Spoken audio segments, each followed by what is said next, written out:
avant le premier tour, on avait encore 66% seulement de Français qui avaient arrêté leur préférence électorale. Question 1, c'est celle du rôle des instituts de sondage dans le déroulement des campagnes. On l'a bien vu, les instituts ont accoutumé les électeurs à des noms.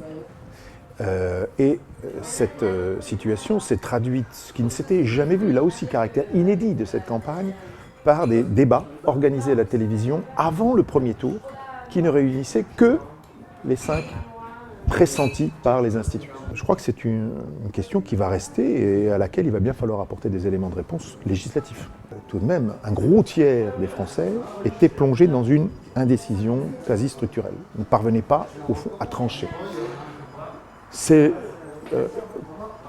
pour cause, évidemment, au-delà des aspects liés à la campagne et aux instituts, c'est évidemment le problème des enjeux qui n'ont pas pu émerger dans la campagne pour cristalliser les voix.